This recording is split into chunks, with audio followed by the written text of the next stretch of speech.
Isang mainit na balita ang yumanig sa showbiz world. Kumpirmado, si Catherine Bernardo ay nagdadalang tao, at si Alden Richards ang ama. Siguraduhing panoorin ang video hanggang sa dulo para malaman ang kumpletong istorya. Sino ang mag-aakala na ganito kabilis ang lahat? Pero paano nga ba nagsimula ang lahat? Bakit nila itinago ang kanilang sitwasyon? Napansin ng publiko ang mga pagbabago sa kilos ni Catherine. Sa kanyang mga huling pampublikong paglabas, palagi siyang nakasuot ng maluluwag na kasuotan at tila iniiwasan ang dating paborito niyang masisikip na damit. Bukod dito, kapansin-pansin din ang pananahimik niya sa social media. Wala ang kanyang karaniwang mga travel photos at hindi siya aktibo sa mga events. Dahil dito, lumakas ang bulong-bulungan tungkol sa posibleng pagbubuntis niya. Matapos ang blockbuster film na Hello, Love, Goodbye, hindi inaasahan ng marami na lalalim pa ang ugnayan ni Catherine at Alden. Hindi na ito basta simpleng pagkakaibigan. Nagpatuloy ang kanilang komunikasyon kahit natapos na ang promo tour ng pelikula. May mga ulat na nagsasabing mas naging espesyal ang kanilang samahan matapos ang isang out-of-town trip kasama ang ilang kaibigan. Dito umano nila nakita kung gaano sila ka-comfortable sa isa't isa kahit wala ang mga kamera. Nagbahagi sila ng mga personal na kwento, pangarap, at plano sa hinaharap.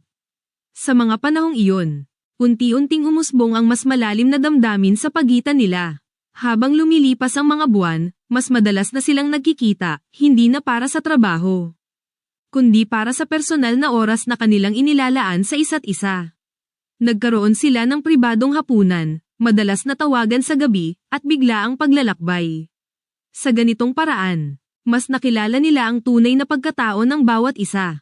Sa isang panayam, sinabi ni Catherine, sa piling ni Alden, nahanap ko ang kapayapaan at isang uri ng pag-ibig na kakaiba sa lahat ng aking naranasan.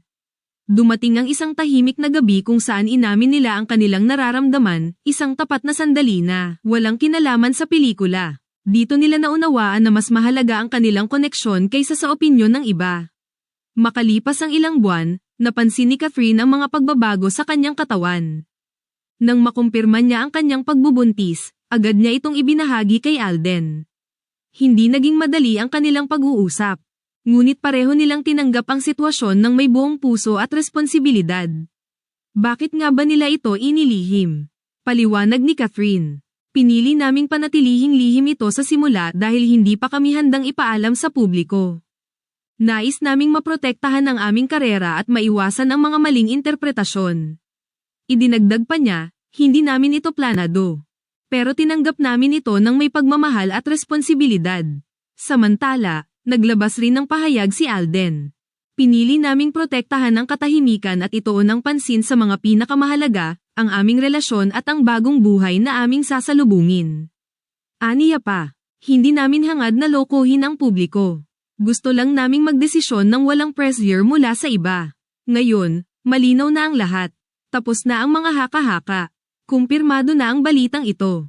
Ang tanong, paano ito tatanggapin ng kanilang mga tagahanga? Ano kaya ang magiging epekto nito sa kanilang karera? I-share ang inyong opinyon sa comment section at huwag kalimutang mag-subscribe para sa pinakabagong updates.